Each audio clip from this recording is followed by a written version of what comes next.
Spoiler alert, this story contains plot details about Avengers: Infinity War. Related, Avengers: Infinity War crushes $200 million China bout to cross $1 billion overseas. Last weekend, Disney's Avengers: Infinity War broke a profit in its theatrical window after just 10 days, a box office triumph uncommon with many rival studio movies, yet increasingly common for the Marvel and Lucasfilm titles. While Disney does not disclose or comment on the profitability of its films, our financial analysts figure that Infinity War by the end of its run stands to make close to $600 million after all ancillaries, based off a final global gross of $1.88 billion.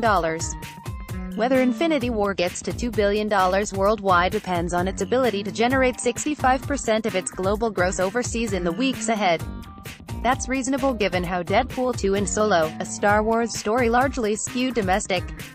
Then there's the case of China, and though we've heard that Infinity War is hot there on social media and advanced ticket sales, Marvel is still a growing brand in the territory, with its highest-grossing pick to date being Captain America: Civil War, $207.7 million, a distance from local hits like Wolf Warrior 2, $946.4 million, and Detective Chinatown 2, $563.3 million.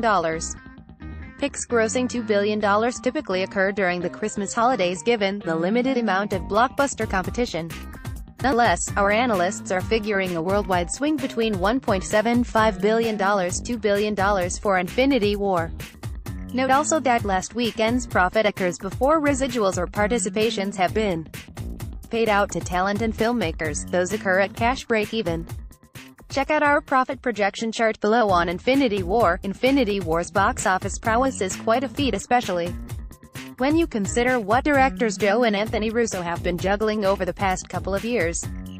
Not only did the brothers shoot back-to-back Infinity War movies, but they also launched their own freestanding studio Agbo that's backed by China-based YE.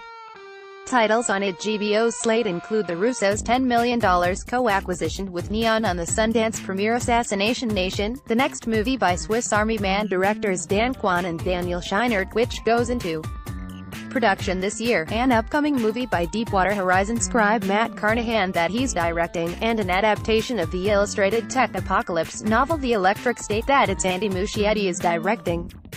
Directors Joe Russo, left, Anthony Russo and Scarlett Johansson, Black Widow, on set. Disney: The Russos set about shooting back-to-back Avengers tentpoles due to sheer practicality. Given the huge cast, it was the best way to book the actors' availability.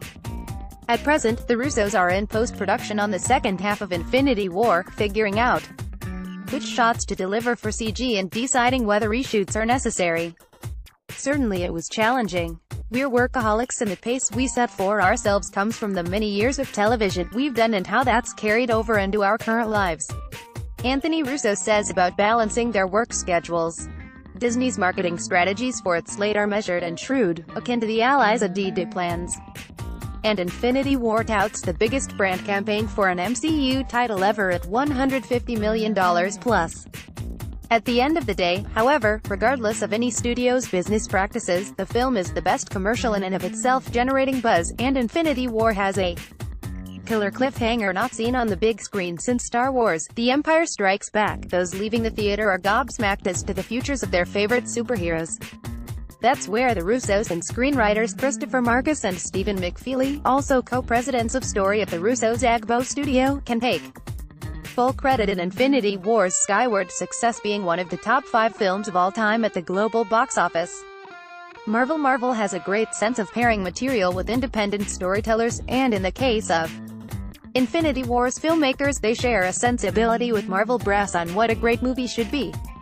Both believe in the Disney philosophy of plussing, continually deconstructing and making a movie better than the previous sequel. Civil War already showed the Avengers divided, with new, free radical characters like Black Panther and a candid teenage Spider-Man amping the stakes.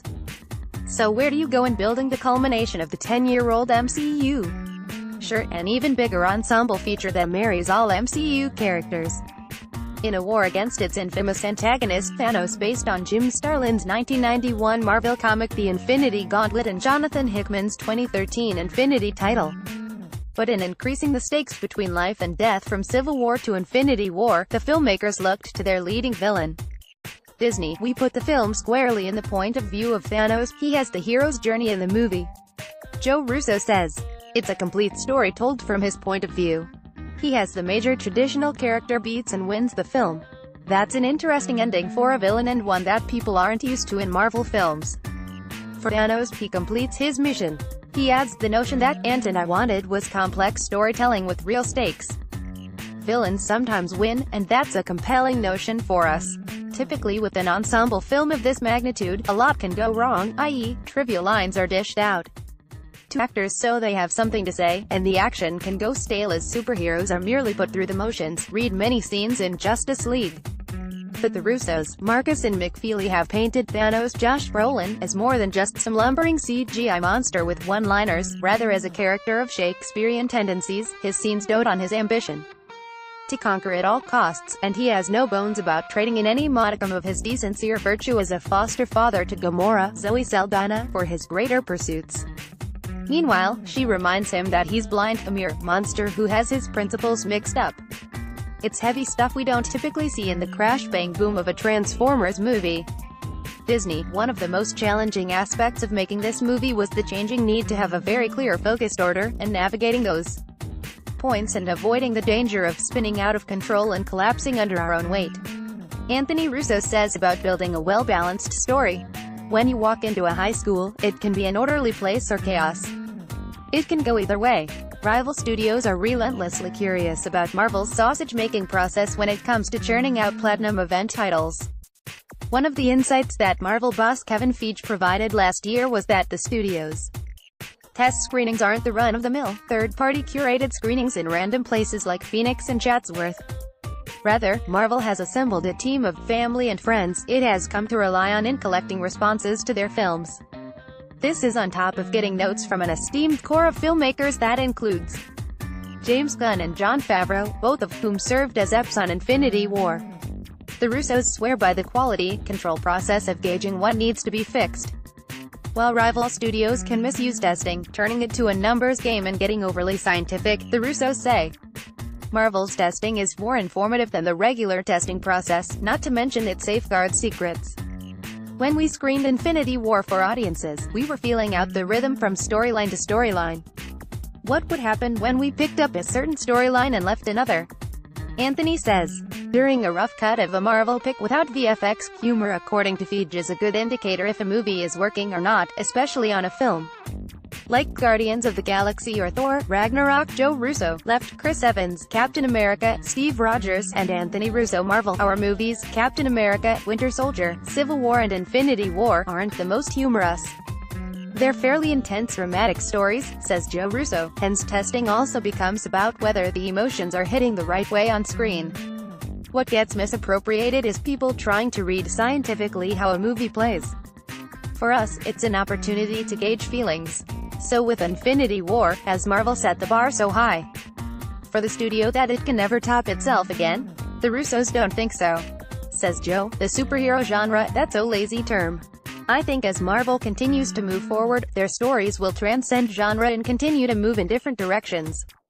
Even though the IP source is comics, tone and genre will move them away from